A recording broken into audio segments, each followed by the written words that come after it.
Hey everyone, this is Luke Johnson and Bob Schut. We are doing a new work today. We'll be looking at a short work of Kierkegaard's called On the Dedication to That Single Individual. Let me say that again, On the Dedication to That Single Individual. And this text is actually in the public domain. If you're interested, you should search for it. There's a translation by Charles K. Bellinger out there. We're using a version from ccel.org. Highly recommend checking it out. This is a wonderful little text that Bob discovered. Bob, could you tell us a little bit about how you discovered it? I didn't know there were any Kierkegaard works in the public domain. And here we go. We've got one for everyone to read. Oh, well, yeah, and I didn't even know that when I found it. I was just doing some research, I think, on something else on Kierkegaard. And I just found this work, and it looked kind of interesting, and I started to read it. I noticed the size of it was kind of manageable. And then I just fired it off to you in an email, and then here we are. We both decided we got to do this one here. Well, you know, despite the fact that it's really manageable, there's a lot in this. I'm looking at a hypertext, so I don't know how many. If you have a physical copy of it, how many pages it works out to. Read aloud, it clocks in around 20 minutes. Our dear friend Craig Campbell did a recitation of this for LibriVox, and I highly recommend listening to it. I have listened to Craig's recitation of this Kierkegaardian text probably like 8 times, in addition to reading it 2 or 3 times off this web page. It's really wonderful, and it'll also be featured on the Noetic app too, since that recitation's in the public domain. Maybe we should say a little bit about something about the historical background of this text. Well, and you and I haven't talked too much about it, but it's so correct me if I'm wrong, okay? Okay. My understanding of On the Dedication to That Single Individual is that it's a standalone piece that was meant to address the individual that Kierkegaard spoke of, from what I could tell, in that opening salvo that was included in each of the discourses that were then compiled into the 18 upbuilding discourses. Am I wrong in that? Because he refers to it in a note as it was supposed to be a compendium to the upbuilding discourses in various spirits, and I took that as a variant of the translation of the 18 upbuilding discourses. What do you think? Because this would make sense, because you remember in the 18 upbuilding discourses, he was always like looking for that one person that would be kind of the person to fall in love with his work, which I think it would be you and me and all the other people that are sort of Kierkegaardian acolytes. Well, what do you think about that? Well, a lot of times when I see the word upbuilding discourses, it gets a little confusing, because they refer to different works as the 18 upbuilding discourses, and within the 18 there's subdivisions of the 2 upbuilding discourses, the 4 upbuilding discourses, and this was mentioned as the upbuilding discourses in various spirits, which I'm not familiar with as a work with that title, so I'm not sure that we'd actually find that work with that title. Have you ever seen that work? No, but I mean, it seems so. It says, and this is the I mean, the only thing that I know of Kierkegaard with the upbuilding discourses are the 3 and 4 upbuilding discourses. I believe I don't know if Kierkegaard sort of intended for them to be called the 18 upbuilding discourses. So, but this was published in 1847. I'd have to go back and look at my Kierkegaard timeline to know when. I mean, didn't he publish all those upbuilding discourses between 1843 and 1845? So, and then he must have had the ordeal with the Corsair or somewhere, because he'll talk about that a lot. He'll make reference to the anonymity of the press. He must have had that around 1846. And so I think this work came out as sort of a reflection on those 18 upbuilding discourses and the dealings with the Corsair and his mockery in public. But I just don't know how they were properly assembled. Later on, this text would get packaged with my point of view as an author. Is that right? Right. Yeah, that's what I have. And that came out, the point of view, I think, was posthumously at 1859. He died in 1855. So I think 4 years after his death, this came out as a supplement to my point of view for my work as an author. So that's kind of what I understood as that. as far as the theme is concerned that you were talking about, I noticed that this is a theme that he likes to talk about a lot, the public or the crowd. He uses different terms, and maybe it's just be the translator, but I've noticed it in Concluding Unscientific Postscripts, the present age especially, which wasn't mentioned in some of the critiques as far as being similar, because I found the present age to be right in sync with this work. Concept of Anxiety and the Sickness Unto Death as well contain this theme of the crowd, which I'll get into in a minute. But I did find, we were talking earlier, this I think is one of his clearest and most emphatic works that he has. If somebody was to say, where should I begin reading Kierkegaard? I would have said the present age, but now I think I'd say this is a great place to begin, because it's small enough that it's not overwhelming, and it gives you a little insight into him as an author as well. What do you think about that as a beginning point? Yeah, I think so. I think it's a great place to start. Like, if I was teaching an introduction to modern philosophy course, and I had, I was crunched for time and only had like one day to teach Kierkegaard, I would maybe have my students read this text and then use this text as a way to maybe explain all of the Kierkegaardian authorship. Yeah, that would be great. Yeah, but I mean, obviously that would be a travesty to condense Kierkegaard into one day. But if someone put a gun to my head, if there were sort of procedural requirements that made it so, I think that would be, and I think that would actually be a really profound way to teach what he's doing. Yeah. I don't know if are there any other significant historical details that we should say about this text before we get into the substance of it? No, I don't have any more. That was it. Well, I have to say it's beautifully written, and even though it does sum up a lot of what Kierkegaard is talking about. I mean, so let's say I air quotes read this close to 10 times. Yeah. I still think it's one of those texts that's just like, even as it's so short and so clear, like I'm just like it's kind of like one of those Gestalt switches, looking at the Wittgenstein duck rabbit, where it challenges you to alter your perspective and you see things in a new light each time you go over it. I'm sure you're going to say things today that I didn't pick up on, and maybe vice versa.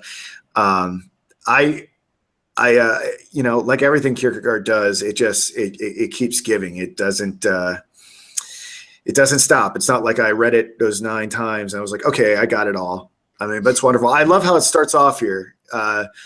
It's so beautifully written. My dear, accept this dedication. It is given over, as it were, blindfolded, but therefore undisturbed by any consideration, insincerity. Who you are, I know not. Where you are, I know not. What your name is, I know not. Yet you are my hope, my joy, my pride, and my unknown honor. And I just love this because, like, Kierkegaard is just sending out this message in the bottle. He has no idea who's going to pick it up. And lo and behold, 157, 58 years later, is my math right? Some single individuals named Bob Schut and Luke Johnson are here talking on a thing in the internet about this. So we gladly accept this dedication. This is I kind of like what Kierkegaard has done here. It's just like, he's just a man, like, just yelling out to the world. He has no idea who's listening and is totally unconcerned with the consequences, but he's got to speak his truth. And he's being straightforward with us in this work, which was just kind of relaxed. It was a little easier to read. It was, you're a little more relaxed than you are as some of the other works we've done, where I'm saying, what is he trying to tell me here? He's trying to hit me with something, but I'm not getting it. With this work, it came a lot easier for me. A lot easier. It was just a lot more relaxed as I read it and tried to deal with it. Yeah, there are some intense insights that he has here, and let's get into them. So I'll let you kind of drive the ship. Yeah, let me explain to our audience that I thought we might do this a little differently than we usually do. A lot of times I just kind of when Luke and I work together, we just kind of take the beginning of the text and kind of run through it, what jumped out at us. But since this was a smaller text, I thought maybe we could do it a little differently. So I'm going to lead with some questions. And we'll do kind of like a question, not a strict question answer, but just to kind of prod us to think about the text a little bit more in depth. Oh, Bob throwing curveballs at me here. Let's see if I can do it. Okay. All right. So steer away, Captain. Okay. So that first verse you read there gives kind of the attitude of him as an author and why he's writing this, and his attitude towards the reader, which was something that we don't often get. And I'm thinking that maybe this is a good time to examine ourselves and say, Noetic, what attitude do we have towards our listener? Can we really echo that same thing to say that who you are, I know not, where you are, I know not, what your name is, I know not, yet you are my hope, my joy, my pride, and my unknown honor. Do we have that kind of respect for our listening audience? Is that something that we want to continue to build upon? That's a tough question to answer, right? Because I would say yes. We're obviously not insulting anyone's intelligence by giving them what they want, right? We're not giving them untruth, as Kierkegaard would say. We're not catering to what the crowd demands. Right. They may not even know that they want what we're selling here, if we're selling anything at all. I don't know about you. I don't really think about an ideal audience in terms of content. I just go, like Kierkegaard, to where my sort of instincts and my thoughts and my reflections lead me.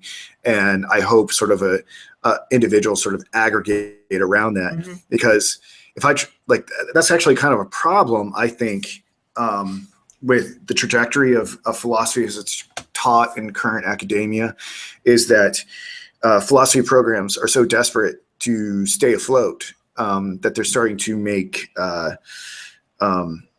trendy thematic overviews, trendy hires, things that are trendy. And it's a little bit insulting, to be honest. So I think in a way, what I hope with what we're doing here at Noetic is that we've said to hell with the crowd. And what's interesting is I think people really love that. And I think that's why people love Kierkegaard. I think Kierkegaard obviously said to hell with the crowd. And he thinks that Jesus said to hell with the crowd. Or maybe not so forcefully, but it's that total renunciation of the crowd that people really like. Like, people really love it when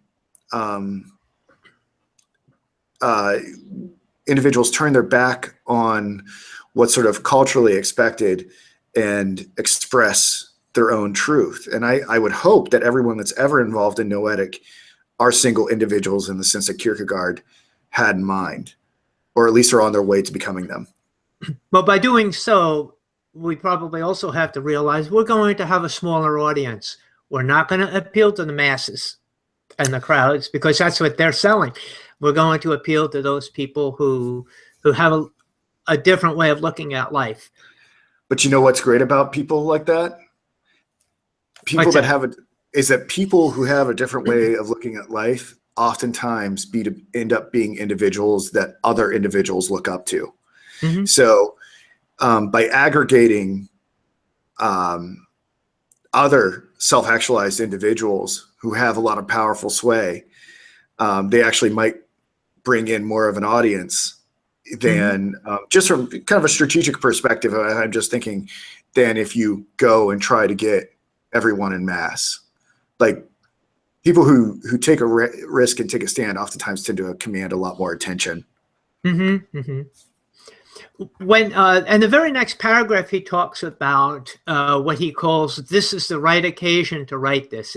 And we have to remember that he's getting older now. This is one of his latter works here. And he's not that old in 1847. How old would he have? I mean, it would have been about my age. I'm not dead yet, Bob. well, you double that for me. But when he's writing this, this is well thought out, I think. I got the feeling that he's had a lot of experiences at this point. And he says, this is now the right occasion to write this. And then he mentions both the wrong occasion and the right occasion. What did you get from that as far as what made this the right occasion in his mind to be able to say this now? Well, let me just, if you mind, if I can read the passage aloud. It comforts me that the right occasion is now there for you, which I have honestly intended during my labor and in my labor. For if it were possible that reading what I write became worldly custom, or even to give oneself out as having read it, in the hope of thereby winning something in the world, that then would not be the right occasion, since on the contrary, misunderstanding would have triumphed, and have also deceived me, if I had not striven to prevent such a thing from happening. I think, at least when Kierkegaard's conceiving this, if we have the historical timeline right, I think he would have felt like this is when he would be the most rejected by polite Copenhagen society. Mm-hmm. And that he would, I don't know, he may have been feeling discredited or extremely unpopular. And I think maybe because he felt like he had so few supporters, or maybe they were hypothetical, they didn't exist yet because you and I weren't born. Maybe he felt he could really use this occasion to sincerely express his gratitude for this unknown individual. If he had been a rock star in Copenhagen and just been like, I love all of you, like if he was at the Golden Globes and it was just like, I'd be nothing without all of you, the statement would be completely vacuous, right? Right. Like, this is a man who doesn't have that standing. And so maybe it means more, and maybe he can make this dedication with more authenticity than, say, I don't know,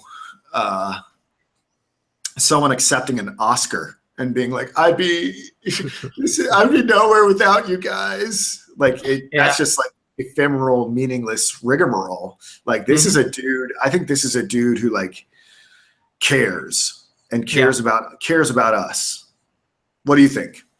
I do. I agree with you completely with that. His right occasion, I think, well, he mentions his wrong occasion. What would be a wrong occasion? I think I got from it that if he was to write this to please the crowd, he uses the term a worldly, if I wrote to become a worldly custom, I think he means something to that effect, so that I would be accepted. So if I'm writing something to pander to the crowd, so you please buy my books, I'm going to tell you what you want to hear, that would be the wrong thing. Or if he did it for profit of any kind, it would be wrong. So at this point in his life, I think at one point he realized that he has nothing to lose. I mean, he's already been ejected. They can't do any more to him than they've already done. So now he's going to write what he has to write. And interestingly, this work is not a work done as like a polemic. It's not an angry work.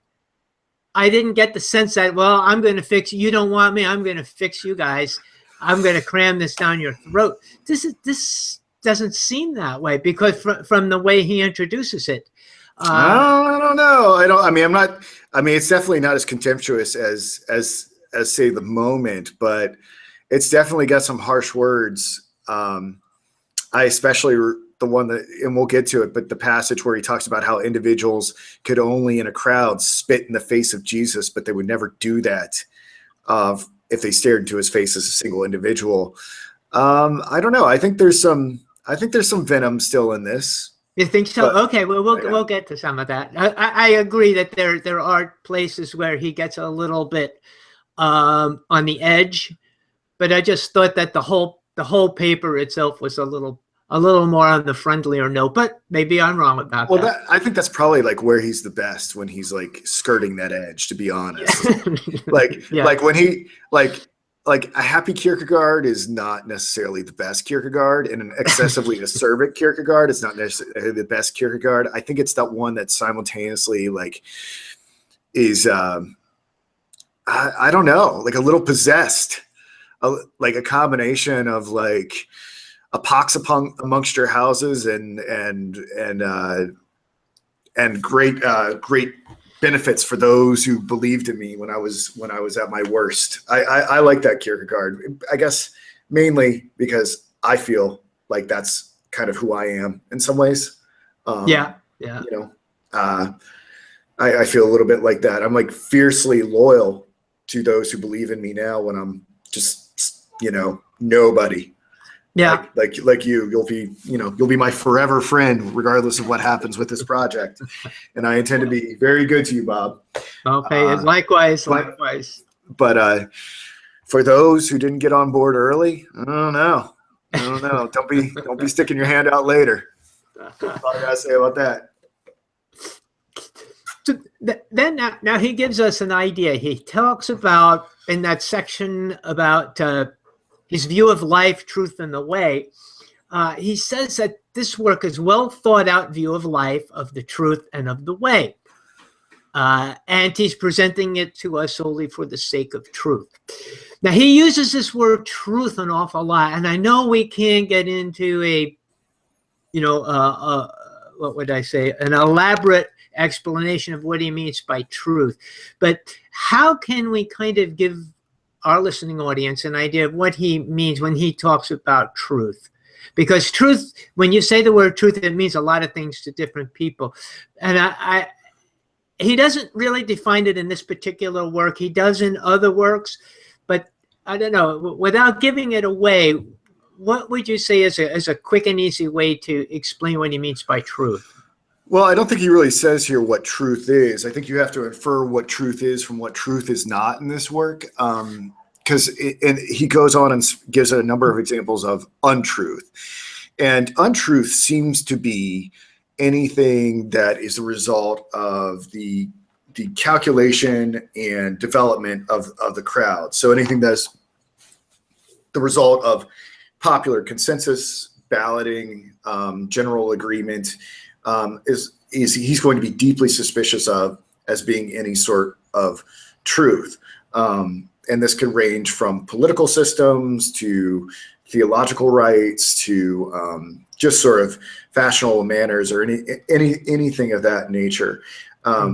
Ultimately, what truth is going to be something that we learn a little bit about, and I am preempting it just a little bit, but truth is going to involve not a consultation of the crowd first and foremost, but a consultation of God first and foremost. And God is going to act as a middle term that allows us then to interact with the crowd. But to not have that middle term and to have our, I guess as he says, something about, what's his expression that he uses, the court, to have one's court in the crowd alone, then that is to be deeply misguided. Mm-hmm. Yeah, good. Did I say too much? Did I say enough? No. It's okay. Anything is good here. If we answer a question down the road later on, that's fine. We can always revisit it. Yeah, truth is a relationship that he always kind of establishes. It's a relationship, and he likes to always bring in the divine or the eternal into his discussion of truth. So we have to kind of think that that's in the background of his mind when he's speaking about truth. I think Heidegger talks about it as authenticity. And what does Sartre, he uses a word for it. Do you remember? I mean, I know that Sartre will use the word authentic, but I'm still learning my Sartre, trying to understand what. I can't remember the word. I think untruth for Kierkegaard might have an analog in Sartrean speak as bad faith. Bad faith. So for Sartre, from what I understand, bad faith is to have your being determined by externality, whether that be societal structures or the opinions of others or whatever mores that you have to live up to. So perhaps that's where Sartre is getting this, or perhaps that's where Heidegger got it and Heidegger influenced Sartre. I absolutely think so. I absolutely think there's a connection, most definitely. He talks about the crowd and how the crowd can transform something that's true into something that's untrue. And you're kind of getting right to the point there where we're talking about authentic relationships and truth. But this idea of the crowd, what is it about the crowd that changes the truth? Because he talks about the crowd as the untruth. So without going into too much details, what did you glean from that idea? I could kind of start it off a little bit here, that if every individual possessed the truth in private, yet if they came together in a crowd so that the crowd received any decisive voting, noisy, audible importance, the untruth would at once be let in. That was kind of the quotation from which I'm building this question. So what is this untruth that the crowd allows to come in? Well, I think there's a lot of things. There's a great passage. I want to find it here where he talks about not thinking about human beings as individuals, but as specimens. Do you remember what I'm talking about? I do. I'm trying to find that quote. I know it's like right in front of my face. But I think that, I mean, generally, I think the idea is that that whatever the truth is that an individual may receive, if it can get corrupted by the crowd in untruth, is so that each individual doesn't have a particular truth to sort of communicate about their divine relation, but just as they are sort of an instantiation of the species writ large, so that every human being is merely a specimen, is merely a rational animal, and like that's all the truth that it has to reveal. Like its identity comes from the crowd, right? And not so much the identity through the relationship to God. And I will have to say this. What's really wonderful about this text, and I think it's going to segue into something really fascinating that we're doing later in the month with Dr. Gregory Sadler, we'll be looking at Sartre's The Flies. I believe that this text illustrates a lot of what's going on within that particular play of Sartre. Did you notice that parallel at all? Yeah. Oh, yeah. One of the words that he uses throughout this work is an abstraction. That the crowd is an abstraction of humanity, and eventually the crowd absorbs the individual and turns him into a number. Right. And he gets lost in anonymity. So I thought what I did here is I went back and I said, an abstraction, I wonder if everybody is on board with the idea of what an abstraction is. So I went to our Encyclopedia Britannica here, and I got a little definition of this. So I thought I could kind of throw that in here to catch people up if they're never really used that term before. It's the cognitive process of isolating of a common feature or a relationship observed in a number of things. What is abstracted, in other words, the abstraction is sometimes taken to be a concept, an abstract idea, rather than property or a relation. So an abstraction, according to the encyclopedia, is pretty much the way he's using it here.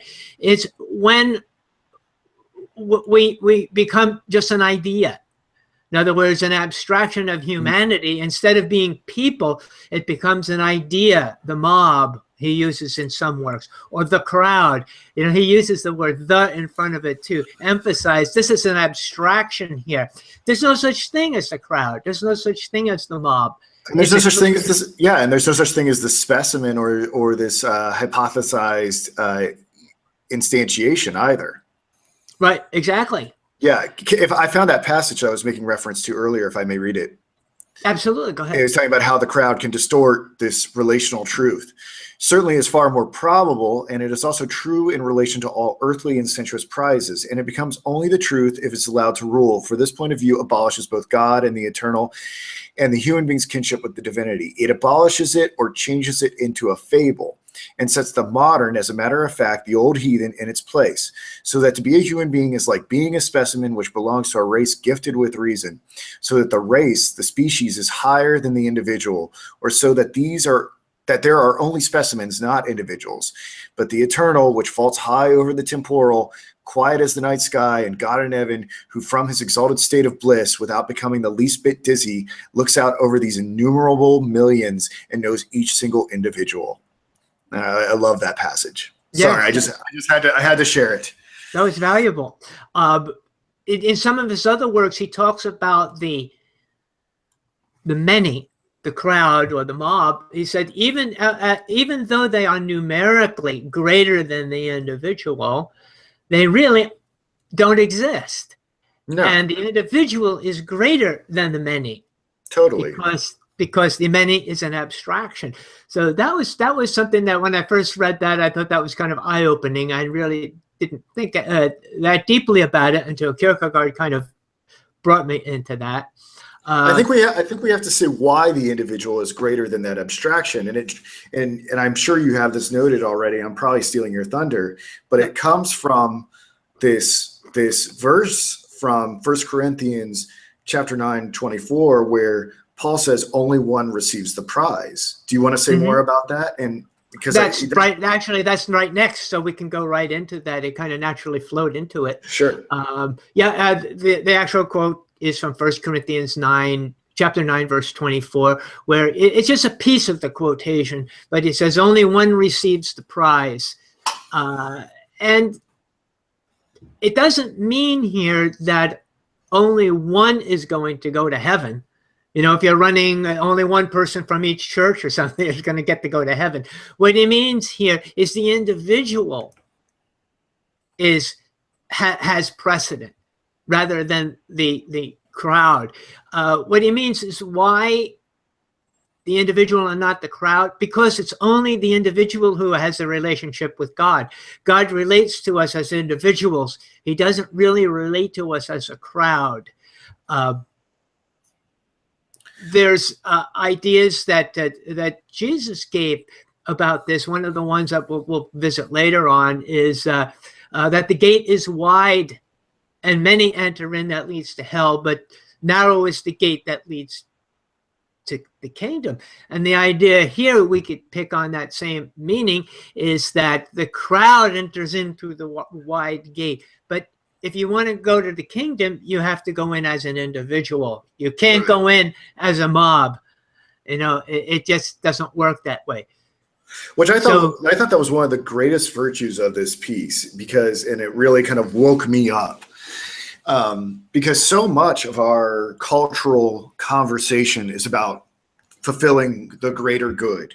And in some circles, it's all about whatever the collective wants or whatever the democratic majority wants or something, something of that nature, that we're always thinking about things in terms of the utilitarian or something like that. And what I think is really interesting that Kierkegaard is saying here is like, that's nonsense. Like Christ never once said, like, you have to like hit this number of people, right? Like Christ like rebuked the idea of assembling people into state parties and things of that nature, which I'm sure you'll elaborate on. And in some instances, he actively eschewed many, many followers, right? And I just thought that was interesting how God, if you take Jesus to be the Son of God, how he never really thought in terms of the numerical. He always thought about approaching the single individual in their humbleness and humility. Absolutely right. Yeah. And I'll reserve a little bit for later, so we're going to comment more on some of the events in Jesus's life and the crowd and what significance of the crowd meant to Jesus as well. Kind of plays into this. But now, if we say that one person receives the prize, he says, well, wait a second. He says, there's going to be people who say, that's unfair. That's just unfair. Why should only one person get all that advantage? Isn't it better? Isn't the many better? Aren't there situations where the many can be better? And Kierkegaard kind of pulls back a little bit here. He says, well, yeah. He says, yes, that's true. There are certain times when the many are better. My example that I kind of threw in here is if you're building a pyramid, you know, that's kind of a hard thing to do alone, right? Those rocks are pretty heavy. Having a lot of people work together, you can build a pyramid. You can build all sorts of things with a lot of people. Noetic has a number of people that working together, we can build things. But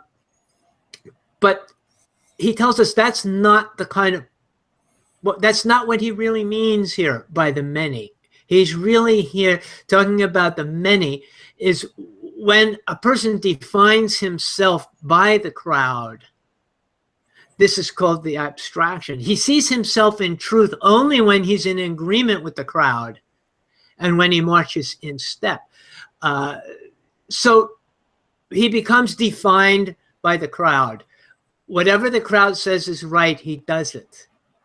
Whatever he or she feels is wrong, it doesn't matter. He wants to be a member of the crowd. That's when the crowd becomes detrimental to our individuality. You can say something there, Luke?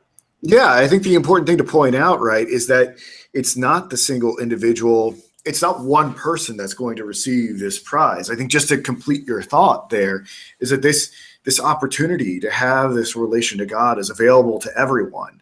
So it can't be given in mass, right? Like God, but it is available there for each single individual to take up as their personal task. Right. So that doesn't mean a multitude of individuals can't also win the prize. Right.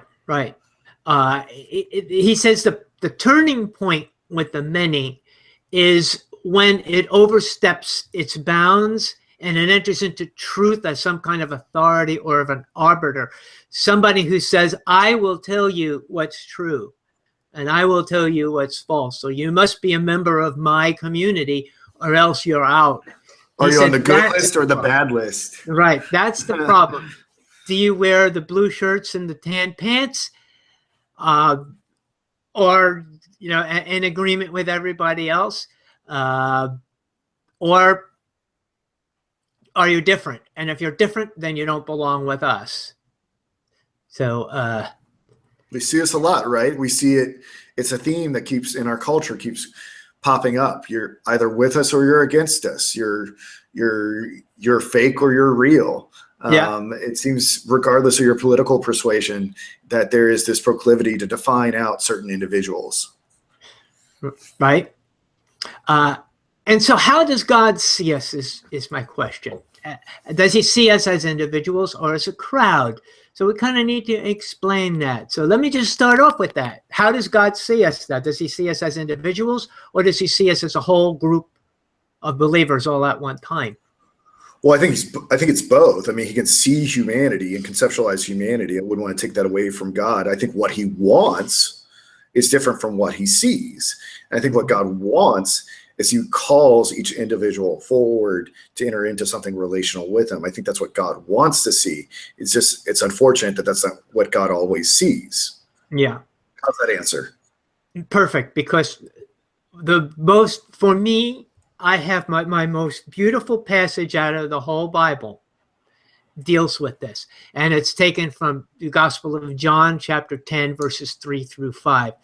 It says, to him the doorkeeper opens and the sheep hear his voice, and he calls his own sheep by name and leads them out.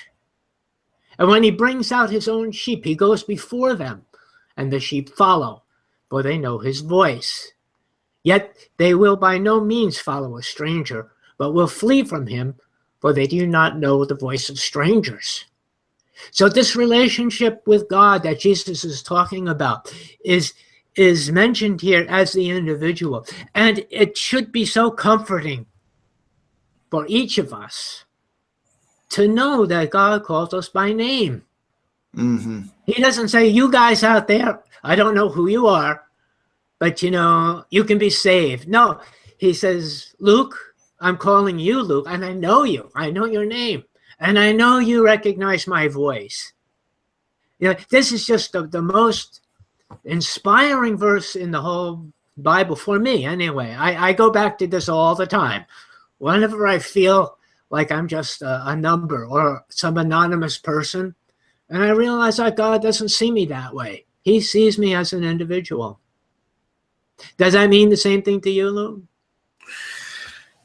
Yeah, it completely does. I just think like you, I find it so beautiful and breathtaking that I needed a moment to sort of just reflect on it.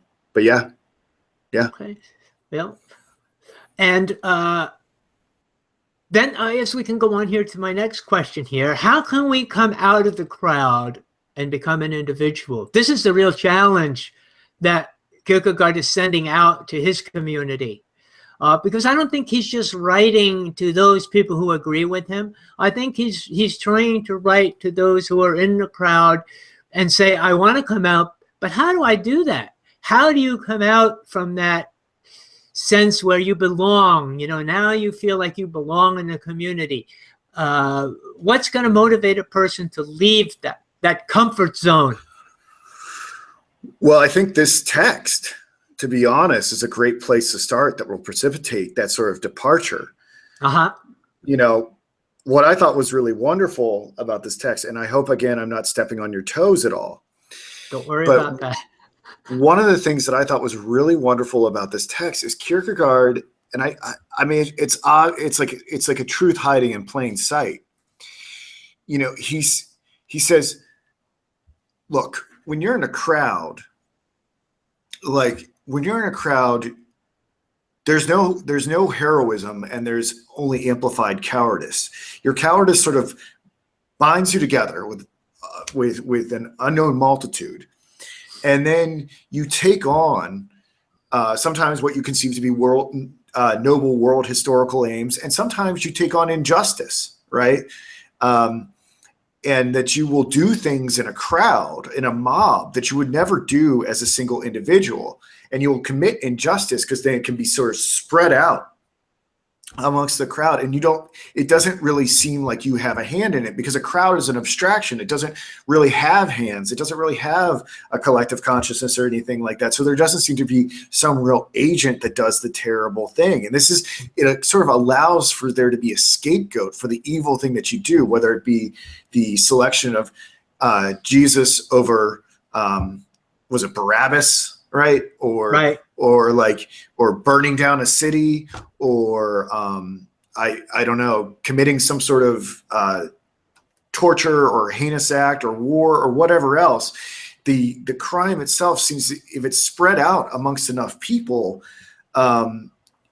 this sort of banality of evil, the thing that Hannah Arendt spoke of, makes it so that we kind of just subconsciously take up doing injustice to one another. And I mentioned Hannah Arendt, she'll take up this theme as how that sort of gets worked out in totalitarian Nazi Germany, where people just kept passing the buck because they were part of a system. And I think that was the really penetrating insight that Kierkegaard had here about how systems of evil can be created as a result of giving over our agency and searching for truth in the crowd. Did that resonate with you at all? Oh yeah. As I was reading that, to the flies, I did see that connection, especially since reading these two things simultaneously. Right. We have to stay ahead for the next podcast, so we wind up reading lots of things all at the same time. But it was easy to make that connection. I think what you were getting at was what I would call distributed responsibility. Yeah. The responsibility is distributed throughout the whole entire group, to the point that nobody is really responsible. And it becomes the, what does he call it? The disappearing point, the vanishing point, where responsibility just disappears. It vanishes. I'm just following orders. Right. I just work here. I just work here. I just follow orders. I just shoot who they tell me to shoot, and that's it. I'm not responsible. What he says here on this is interesting. He says, and to become this, meaning the individual, by oneself, which all can do, is to will to allow God to help you. And I think he's telling us here that it's not something that we can do on our own. It's very difficult to jump out of the crowd on our own. This is really the theme of the Reformation, to get out of the crowd. At that point, the Roman Catholic community was the crowd, and Luther was trying to create something outside the crowd. But there's a danger trying to come outside the crowd that I see, that I wonder if you agree with me on this. Sometimes people think they can physically withdraw from the crowd, but yet they can't evade from still being defined by the crowd. Whether he becomes the crowd or what I call the uncrowd, he'll do the opposite to antagonize the crowd. So he really hasn't fully escaped the crowd. He's still defined by it by trying to do what antagonizes the crowd. Right. He sort of gets merged into another crowd. I actually had dinner with a friend last night. We were talking about this a little bit. Oh, okay. And it, not necessarily the Kierkegaard, but it relates to it pretty profoundly. I think, have you seen the picture of there's like a bunch of German people who are giving the Hail Hitler salute, and there's like one guy with his arms crossed, like staring skeptically at Hitler while he's giving a speech. And there's like a circle around that guy, and the meme says, be this guy, or something to that effect. The thing is that can then create a counter crowd, a counterculture of nonconformists, right? Right. And so then you have this paradox of wanting to become a nonconformist and to find your people in nonconformity. And I don't think that's what Kierkegaard wants either. You're just kind of it's perhaps a smaller number of humanity, but it's still a crowd, like the uncrowd that you're speaking of. And there's still a giving over of your individuality and having God be that middle term that is still not occurring, even if you are trying to physically separate yourself from the majority. Yeah, and the way I've experienced this in my own life, and I thought about this: how can I come out of the crowd? And I can't do it alone. As Kierkegaard said, I needed God's help. No one can truly come out of the crowd unless they have a higher relationship than the crowd, which is God himself. I think that's what Kierkegaard is trying to get at here. It's not just getting out of the crowd that he's going to give you the high five and say, oh, you came out of the crowd. Here we go, high five, great, we're done. What he's saying, the right way to come out of the crowd is to find something more important than the crowd, something higher that you can devote yourself to. And right, because if you don't, like, you separate yourself from a crowd, then you grow your own crowd, then that crowd becomes the majority, then you have to separate from that, and you enter into succession of supplanting crowds, and this is sort of this meaningless cyclical nature of separation from the majority. Like, ultimately you have to break that cycle. Do you know what we call that in Christianity? It escapes me right now. Denominations. Good one. That's exactly how denominations came about. One crowd split away from another, and then another split away from another. It's kind of funny if you study some of the origins of some of the faiths that we have. What's the differences between the goals of a crowd and the goals of an individual? And I know you touched upon this really earlier as you talked about the good of the many. So utilitarianism is pretty much the goal of the crowd. It's what's good for all of us, what's good for most of us, and too bad about the few is usually how that works out. Conformity is another term that we slightly discussed it a little bit. So those are some of the goals of the crowd. And I see these and Kierkegaard sees these in different things too. He sees it in politics. He gives a big warning about politics later on. Perhaps he's speaking more about dictatorships, or perhaps he's talking about democracy. Well, I think, or theocracies too. And theocracies. I think what's interesting about this is that I've seen a number of conferences and calls for papers where people are trying to understand the political thinking of Soren Kierkegaard. And it's summed up really well in this statement. And I'm sure you're going to, I hope I'm not stealing it from you, but he says, but politics and the like has nothing to do with eternal truth. A politics which in the real sense of eternal truth made a serious effort to bring eternal truth into real life would in the same second show itself to be in the highest degree the most impolitic thing imaginable. And so he's just like, don't even try. Don't even try to bring that eternal truth. How people want to there's something about, it's just totally implausible in order to bring some sort of theocratic regime or something like that. Yeah. It raises a lot of interesting questions about what Kierkegaard's political inclinations would have been, but I don't think he was interested in sort of building heaven on earth. What did you take from all this? Well, you mean if we put the statement "in God we trust" back in there, it's all going to be okay? I don't think so. No. And we're back. Okay. And we touched a little bit on this question earlier. We talked about Jesus and the crowds, some of the situations that he faced with the crowd, how he handles the crowd. One of the things that I noticed when reading and teaching the New Testament and the Gospels anyway, is that Jesus, he addressed the crowds, but as soon as he was done, he wanted to be alone. He even sometimes he'd get away from his disciples. He wanted to meditate and pray. Spent a lot of time doing that. So he wasn't really in favor of being among the crowds. I don't think he was comfortable being in that situation. Also, as far as the crowds go, we know it was the crowds who shouted out for him to be crucified. You mentioned Barabbas. They chose Barabbas over Jesus. So another example of the crowd, the voice of the crowd. Jesus also didn't really validate the Pharisees or the Sadducees, the crowds of his time. He kind of stood alone. He said what he had to say, taught what he had to say, gave his gospel, his message, and didn't really mingle with the Pharisees and the Sadducees, even though they were in power at the time. You know, people might say, well, he could have made a lot more converts if he just would have joined the Pharisees or the Sadducees there. Could have done a lot more, but he didn't. And I think what he did was he modeled for us what we're supposed to look like, what we're supposed to be like as far as becoming an individual.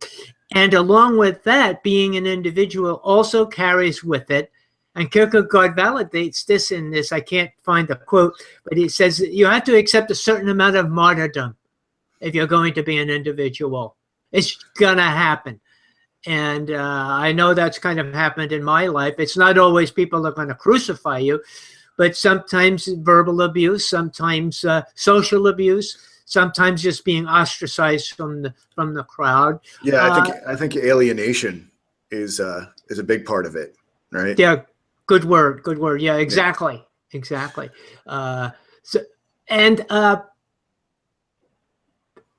When does the crowd, we talked about this before a little bit, when does the crowd in Kierkegaard's mind overstep its boundaries? What is the thing that the crowd does that identifies it as something bad when it's gone beyond the point? So something we can look for if we're going to a group, an organization, or a church or whatever, and they start to do these things, you know, what's the alarm? What's that red flag that we want to watch out for? Do you have an idea what you would watch out for? Well, you know, as you're saying all that, I'm getting fixated on this quote that I wanted to share. Go right ahead. Probably the same one I've got. Well, it's a little different. It's the one about the collective responsibility or irresponsibility, and maybe we can make it sort of feed back into the question that you're asking. But I mentioned earlier about how the crowd allows for people to do things that they would never do as single individuals. He says, take the highest, think of Christ and the whole human race, all human beings which were ever born and ever will be born. The situation is a single individual as an individual in solitary surroundings, alone with him. As a single individual, he walks up to him and spits on him. The human being has never been born and never will be who have the courage or the impudence for it. This is the truth. But since they remain in a crowd, they have the courage for it. What frightening untruth. If I were to loop that back around into your question about what might be a red flag for a church congregation that is too obsessed with the crowd, I mean, I think anything that would be exclusive in some sense, right? Exercising the sort of spiritual condemnation. Is that kind of along the lines that you're thinking, or were you thinking something else? When they take that attitude, that could be a red flag because they're setting themselves up as the judge, jury, and executioner, right? Yeah, the arbiter of truth, and that's dangerous. We can't give up that responsibility even to the church. We have to we have to stand and say we have to make that decision as an individual. That becomes kind of sticky at times. It becomes difficult.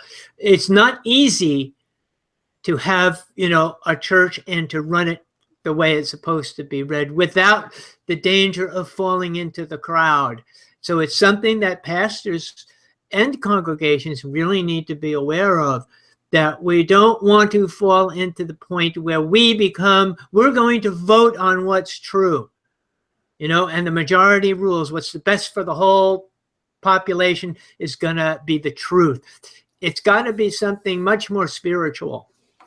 Right, and this also leads to problems that are legitimate pragmatic problems, not some of the examples I'm going to roll out here, but you can think about how this sort of mindset about, okay, if we adopt Kierkegaard's view where we're not going to ballot who can be in and out of our community, right? We have these issues where, I don't think it's so much of an issue now, but maybe 10 or 15 years ago, it was a highly controversial subject about the roles of homosexuals within church communities.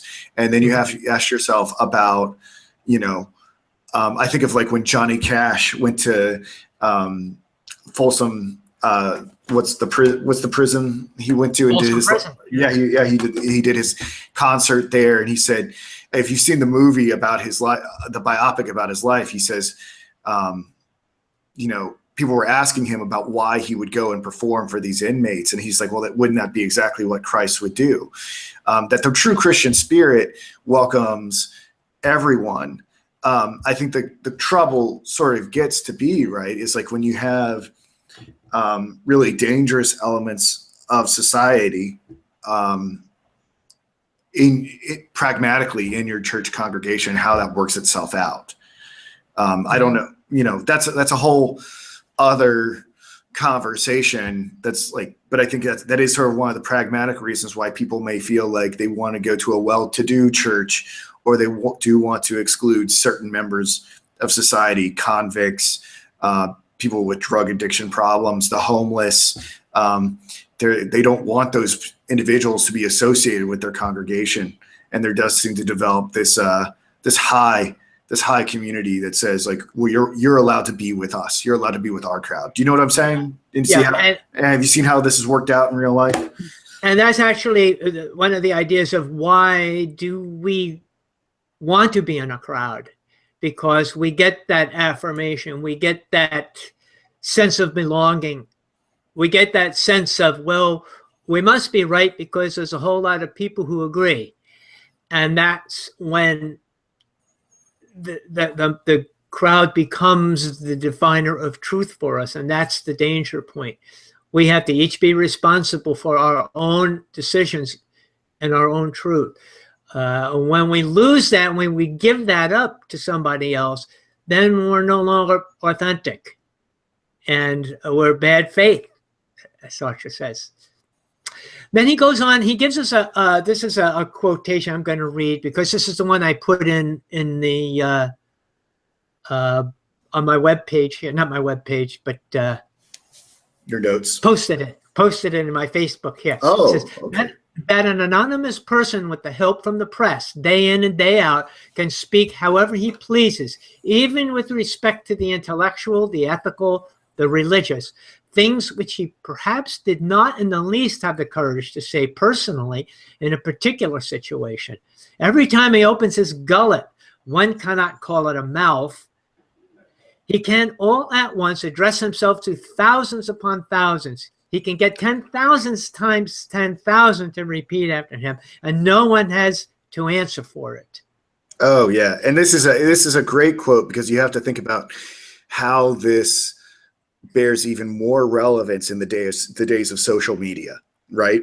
Exactly. So how are we to take this today? I mean, he meant it for the newspapers, but today people get on the internet, and just like Luke and I, and we say things, and we say things profoundly. We hope that people understand it, but there's people that maybe are not as ethical as Luke and myself, and they get up there, and their whole point is to lie and get as many followers as they can. And I forgot, there's actually, I think, a word for it now, and I forgot the word. I may have written it down someplace. Is it like virtue signaling or Oh, well, whatever it is? I think what's really awesome about this, I loved what Kierkegaard had to say here about individuals who were particularly good at manipulating the crowd. yeah.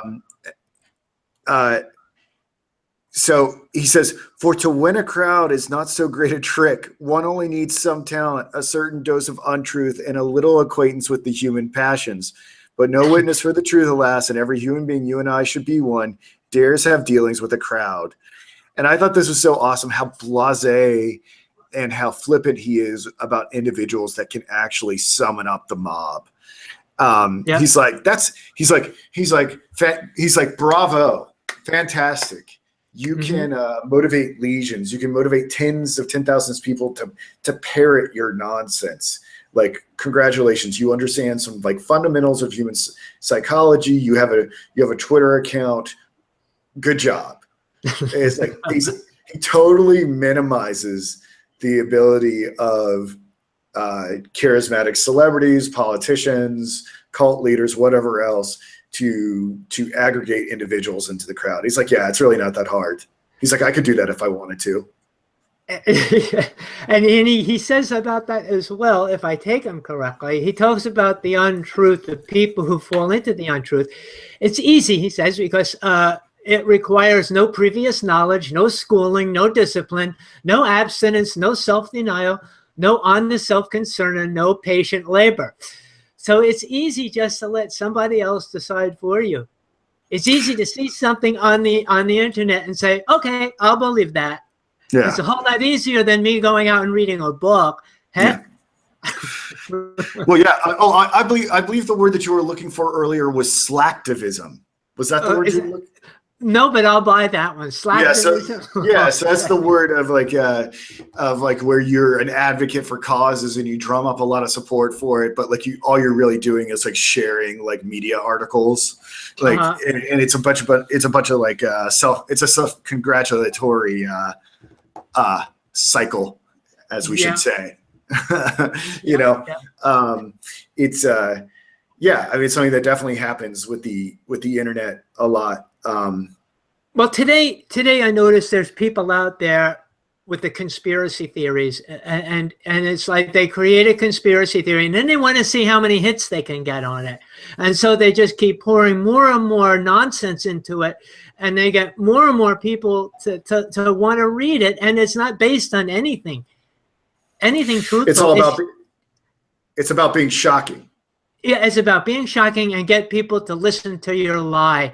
And, you've had kids like that in high school and probably even in college. And I've even worked with people, adults, who do that. They start a rumor to see how many people are going to believe it. I guess it gives them a sense of their own existence, I guess. But that's... I mean, it's a sense of, it's a power trip, right? Like if you can invent a lie and that's plausible enough, it like you sort of marvel at your intelligence and your ability to manipulate people. It's kind of like this nihilistic, like, kind of like you're sort of feasting on delight of the control that you may have as kind of a cult leader or something like that. Again, I'm thinking of Sartre's The Flies, where the king and queen are able to pacify the population by telling them false stories about resurrected dead and how they haunt the city and stuff like that. I don't want to spoil it for any of you. The book's been out since 1944, so you've had ample time to get your hands on it. But I don't think, from my initial read of it, I don't think they actually the dead come out and terrorize people. I don't know. I'll have to revisit it. And make sure I understand the story well enough. But isn't there something like that? There's like a little bit of delight in your ability to manipulate the population with your fantastical stories. Right. And think about how many of us are doing this, right?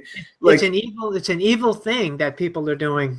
Yeah, and let's think about how many of us are doing this through maybe seemingly innocently through our Facebook and Instagram and accounts, right? Where we give this illusion that we are, that we have a desirable lifestyle, and that we're important and that we're celebrities. I mean, there's so many people that claim to be lifestyle bloggers or spokespeople or entrepreneurs or this and that. And like, you need to listen to me. But like, the reality of it is like, you know, they're like living in a garage. The reality of it is like, they're selling their souls in order to have this. Like, the reality of it is like, they got something else totally going on, and the truth and reality aren't matching up, but yet they feast on the ability to manipulate other people. Yes, I see that a lot, unfortunately, on the internet. When you mentioned the middle term, I had to read that over again and do a little research on it. I wasn't sure what he was talking about by middle term there. Did you want to try to give an explanation of what he means by that? God must be the middle term? Well, you know, it wasn't that unfamiliar to me because like I had it's not that it should have been to you, but it seemed like to me that this is sort of an echo or a prefiguration of what he would say in Works of Love. I'm trying to think when Works of Love was written. And what I really took from that book, Works of Love, was how that humanity naturally sort of wants to develop these platonic relationships where there's like no separation between the two egos, right? That they bond together. But I think we know all too well that if there isn't this middle term, that if there isn't sort of God intervening, that this relationship is sort of unstable as a result of time or psychology or distance or whatever else, and that this is actually not a very strong foundation to build anything upon. Whereas if you really love God, then you can truly have the sort of self-denial that it takes to love the neighbor. But what's interesting is he says that in this work and in Works of Love, it's not you're loving the crowd, you're loving the person before you as another single individual. And this is, so to be a single individual for Kierkegaard is not to totally renounce human beings altogether. You just need to have that relation to God first, and then you can properly love individuals. Otherwise, it's a totally unsustainable community that you're building. And what I like here, and you know why I think this is a little bit of a darker text, is he says, and maybe he said this a little bit earlier on, he's like, any wise person knows that you've got to have this middle term, this love of God first, and be deeply mistrustful of any other human being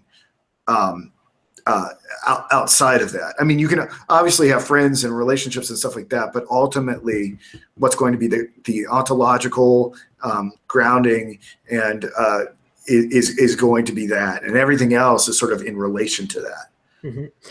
One of the things that people always say is you don't have to worry about, you know, being a Christian, or you don't have to do anything like that. Just love your neighbor and everything will work out fine. But the question is, what does that mean to love your neighbor? Do we really know how to love our neighbor? And Jesus actually, this is kind of very subtle here in this teaching, but this is what I teach on this anyway. When Jesus was asked the question, what's the greatest commandment? He responds and he says to love the Lord your God with your heart, your mind, and your soul. That's the first commandment. That's the greatest commandment. And the next one, the second commandment is like unto that you should love your neighbor as yourself. But you notice he doesn't say the first commandment is love your neighbor and then love God. Mm-hmm. The order that he gives us is you must first love God, then love your neighbor. Right. So I don't think that was by accident. I think that was definitely planned that way, because you can't love your neighbor the way God wants you to love your neighbor without loving God first. So, yeah, I think that's really wonderful. And if I can read this passage, I think that might be helpful to people who are curious about what we're talking about. He says, and to honor every individual human being unconditionally, every human being, that is the truth and fear of God and love of neighbor, but ethico-religiously viewed, to recognize the crowd as the court of last resort in relation to the truth. That is to deny God and cannot possibly be to love the neighbor. And the neighbor is the absolutely true expression for human equality. If everyone in truth loved the neighbor as himself, then would perfect human equality be unconditionally attained. Everyone who in truth loves the neighbor expresses unconditional human equality. Everyone who is really aware, even if admits like I, that his effort is weak and imperfect, that the task is to love the neighbor, he is also aware of what human equality is. But never have I read in the Holy Scriptures this command, you shall love the crowd, even less, You shall ethical, religiously recognize in the crowd the court of last resort in relation to the truth. It is clear that to love the neighbor is self-denial, that to love the crowd or to act as if one loved it, to make it the court of last resort for the truth, that is the way to truly gain power, the way to all sorts of temporal and worldly advantage. Yet it is untruth, for the crowd is untruth. Perfect. Yeah. I think that's where we probably should end it on that quotation, because that pretty much sums up everything we talked about, and hopefully gives us something more to think about as well. So I can leave it right there for today. Yeah, I think. Do you have anything else? I think we covered all the things that I really wanted to talk about. I'm really glad that we did this, and hopefully we've popularized this text, and other people will take it up. And like I said, check out Craig Campbell's reading of it on LibriVox, and in the YouTube for this, I'll put the link as well, so you can find it more easily. Good. Good. Yeah. I don't know. I think we covered everything. So I'll let you get going, Bob, and get ready for my next session. Okay. Have a good day. All right. Thank you. All right. Thanks, brother. Bye-bye.